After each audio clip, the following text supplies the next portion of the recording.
If you're constantly feeling tired, this video is exactly for you. I'm gonna walk you through the 5 steps on how to feel better and don't feel tired all the time. It's very common that we all feel tired throughout the day, even if we haven't moved as much and haven't used as much energy. Whether if it's at work, you're working at a desk around 8 hours, you're sitting in one place, you're not moving anywhere, and you feel tired at the end of the day. But how you've had your coffee, you've been sitting all day, you haven't moved, you haven't exerted a lot of energy, but you're still tired. How does that work? I'm gonna explain to you exactly how to fix that. Most of the time, when it comes to being tired, the issue with most people is that they don't get a good amount of sleep or they don't follow a consistent sleeping schedule. Which brings me to the first point is actually to get enough sleep and to go to bed around the same time. It's very important that we get enough sleep because during sleep, that's how our body recovers, our brain recovers, and that's the only time your body can regulate its hormones properly. Okay, during sleep, especially during deep sleep, is when your brain is able to save memories. So, getting enough sleep is extremely important. I would say around between 7 to 9 hours. I'm not gonna say exactly 8 hours because every person is slightly different. Some people do very well on like 6 to 7 hours. Some people they need a bit more. It really depends on the person itself. Make sure you're getting an adequate amount of sleep, and especially right now when it's quite hot in here in London, it might be a bit tricky. So having a nice cold shower before you go to bed and keeping your room as dark as possible throughout the day can actually really help you. When it comes to sleep, pretty much that's it. I'm gonna keep it simple, no point in overcomplicating things, keeping it simple. Like I said, try to get a decent amount of sleep and try going to bed at the same time. It's very important that we keep this same sleeping schedule. Number two, very important I would say, is coffee intake. When are you taking your coffee? So a lot of people, the way they take their coffee is as soon as they open their eyes, as soon as they wake up in the morning, bam, they're having their coffee. I need my coffee, I need my coffee. The issue with that is your body hasn't naturally waken up yet. So in order for your body to wake up, it releases a decent amount of cortisol. I'm not gonna get into too much detail what cortisol basically is. That's your stress hormone, which is making you alert. Okay, that's how you're waking up in the morning, pretty much. When you have coffee and you get that energy, coffee is not really giving you energy. What coffee does is blocks your adenosine receptors.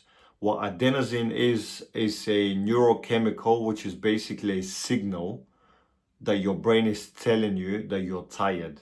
Okay, what coffee basically does is blocks that signal. So it's not that you have more energy, you're not feeling as tired, if that makes sense. The issue is when we have our coffee too early in the morning, our body hasn't naturally waking up yet, and a lot of the times a lot of people have an empty stomach as well, which is another topic that I'm gonna discuss. Basically, you don't want to have your coffee on empty stomach anyway. You want to give your body, I would say, 90 to 120 minutes before you have your first coffee. I would say you want to give it like hour and a half to 2 hours. When you do that, you won't have this energy crash, because a lot of times we'll have our first coffee in the morning, we're good, we're ready to go, we're going to work. 12 o'clock, 1 o'clock comes by, feeling very lethargic because we're getting that energy dip. Okay, so when you give it some time, like I said, hour and a half, 2 hours, you're gonna see how much better you're gonna feel. Just try that for a couple of days. It's gonna make a huge difference, I promise you. Also, very important, I would say, is if you feel like coffee is not helping you as much anymore, try to reset your body. What I'm basically trying to say is try a couple of days without coffee. Ideally 3 to 5 days. I know it's gonna be hard. You can have some decaf if you really like the taste, but ideally no coffee at all. This way your body's gonna become sensitive to caffeine again. And what's gonna happen is after those couple of days, maybe a week, when you have your coffee, you're gonna feel 10 times better. You're gonna feel like this coffee is working way better than before, simply because your body is more sensitive now to caffeine. Number 3, very important, get enough sunlight. I know for us people that live in the UK, a lot of the times that's an issue, so you can refer to supplements. When our body is exposed to sunlight, especially early in the morning, it's very important that when you wake up in the morning, try to get sunlight if you can. What happens is that tells your body to wake up, that it's time to be awake. When we get sunlight on our body, on our skin, our body starts producing more vitamin D3. It's not actually a vitamin, it's a hormone called cholecalciferol. Yeah, different topic. I'm not gonna go into too much detail, but basically try to get sunlight. It's very important for energy production, hormone production, all of that. If you can't, if it's cloudy all the time, you can supplement by a vitamin D3, ideally with K2.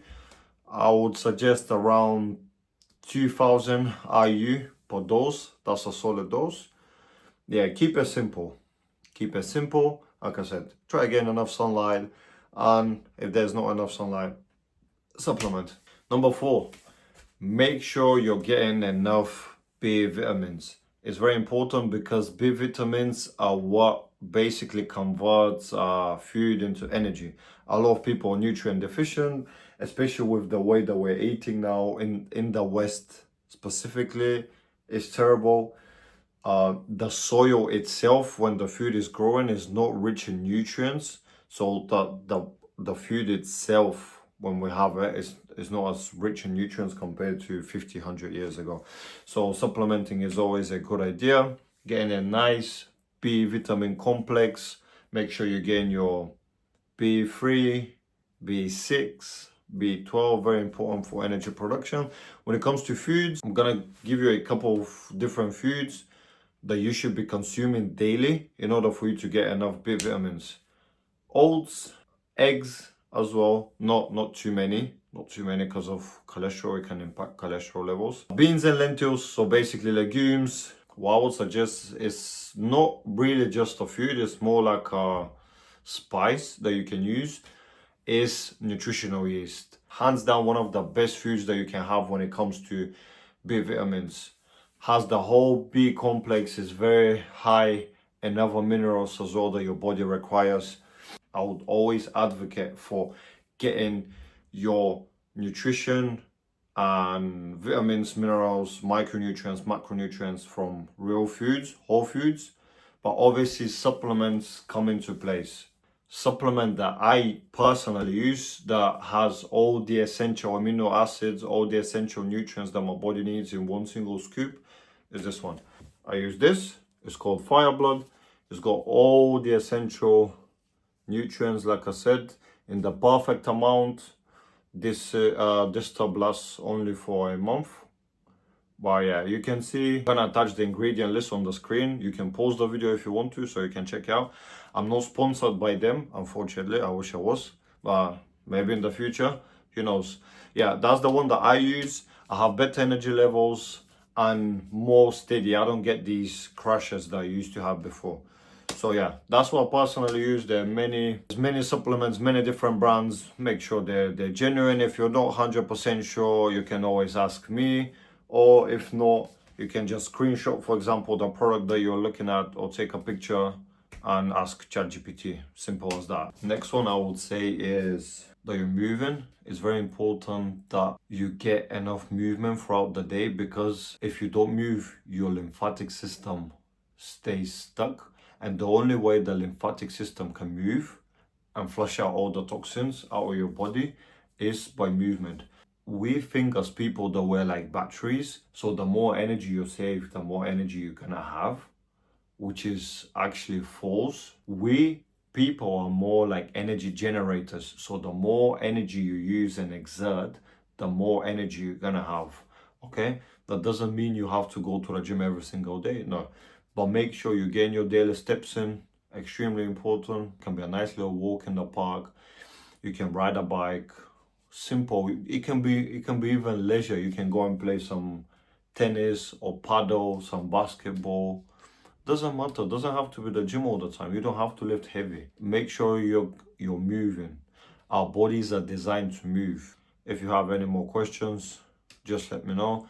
If you want to be coached by me one-on-one, where I teach you all the things that I've learned throughout the years of me training and trying to improve my health, vitality, just click the link down below and I'll see you then. Any questions or videos that you guys want me to make, please let me know. Have a nice one.